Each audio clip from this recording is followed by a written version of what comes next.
Welcome to Odia tutor classes. पिली मन रख तुम भूगोल एवं अर्थनीति कारण दर्शाओ मध्य आसी थाई। पार्थक्य दर्शाओ तो आम ऑलरेडी डिस्कस कर देइथिली। ए वीडियो रे आमे को सब कारण दर्शाओ इम्पोर्टेंट ताहा सब डिस्कस करिबा। क्वेश्चन नंबर 1, भूमि को एक मौलिक संबल कुहाଯାए काहीकि? भूमि उपरे मानवतार सामाजिक और अर्थनैतिक अनुष्ठान मान गढ़ी तोली थाई। यहाकू व्यवहार करी मनुष्य निजर आवश्यकता चाहिदा मान पूरण करिथाई। यह विभिन्न उपाय रे मनुष्यर व्यवहार रे आसे, तेणु भूमि को एक मौलिक प्राकृतिक संबल कुहाଯାଏ। नेक्स्ट, हिमालय पर्वतमाला रे आल्पीय अरण्य देखा जाए काहीकि? उच्चता और तापमात्रा रे प्रभेद जोगु हिमालय पार्वत्य अंचल रे भिन्न भिन्न प्रकार उद्भिद देखा जाए। उच्चता अनुसार तापमात्रा कम थिबारु एही पर्वतमालार 2750 मीटर रु 3600 मीटर उच्चता मध्य आल्पीय अरण्य देखा जाए। मौसुमी अरण्य को पर्णमोची अरण्य कुहाଯାଏ काहीकि? वार्षिक 100 सेंटीमीटर रु 200 सेंटीमीटर वृष्टिपात पाउथिबा अंचल रे मौसुमी अरण्य देखा जाए। नेक्स्ट पॉइंट, मौसुमी अरण्यर वृक्षगुड़िक वर्षर एक निर्दिष्ट समय रे पत्र छड़ा देई थांती, तेणु मौसुमी अरण्य को पर्णमोची अरण्य कुहाଯାଏ।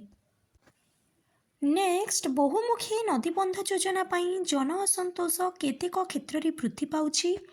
जो बहुमुखी नदीबंध योजना बन्या नियंत्रण करिबा पाई निर्माण होइतिला, आज सही डैम जल भंडार गुड़िक पटु द्वारा पोती होई जाउथिबारु ता बन्या सृष्टि करिपारी सहायक साजुछि। देश रे बहुमुखी नदीबंध गुड़िक जो उद्देश्य रे निर्माण करा जाउथिला, अधिकांश क्षेत्र रे सेगुड़िक पूरण न हेबारु जन असंतोष वृद्धि पाउछि। अभ्र विद्युत और इलेक्ट्रोनिक शिल्प रे बहुल व्यवहार होइथाय।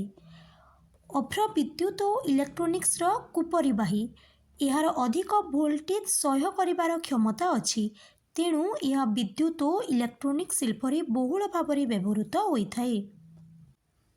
भारतर समतल अंचल रे खनिज पदार्थ प्राय दृष्टिगोचर हुए नहीं काहीकि? भारतर उपकूलवर्ती समतल अंचल एवं नदी उपत्यका अंचल रे उर्वर पटुमृत्तिका बहलिया होई आच्छादित होइथाय, तेणु सेठारे बहु गभीरता पर्यंत शिला दृष्टिगोचर होई न थाए। भूत्वक्र निम्नांश पर्यंत मृत्तिका रहिथिबारु सेठारे खनिज पदार्थ प्राय दृष्टिगोचर हुए नहीं। नेक्स्ट, भारत रे सौर शक्तिर भविष्यत उज्ज्वल।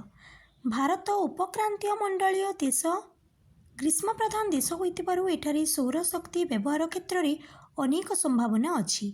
रोषेई करिबा, पानी गरम करिबा सौर शक्ति द्वारा संभव होई पारुछि। एही सौर शक्ति शीत दिने गृह को उषुम रखिबा पई व्यवहार करा जाई पारुछि। सौर शक्ति ग्रामांचल रे व्यवहार हेबा द्वारा जालिनी काठ एवं गोबर गसी उपरे निर्भरशीलता कमिबो बोली आशा करा जाउछि। एपरि स्थले भारतर सौर शक्ति व्यवहारर भविष्यत उज्ज्वल। नेक्स्ट ला, बेंगलुरु को भारतर इलेक्ट्रोनिक्स राजधानी कुहाଯାଏ काहीकि? ट्रांजिस्टर रेडियो ठारू आरंभ करी टेलीविजन सेट पर्यंत telephone exchange, fax, computer, mobile set आदि समस्त यंत्र इलेक्ट्रोनिक शिल्पर अंतर्भुक्त। कंप्यूटर रे व्यवहृत प्रोग्राम और यार यांत्रिक अंश उत्पादन क्षेत्र रे भारत विश्व बजार स्वतंत्र स्थान सृष्टि करि पारिछि।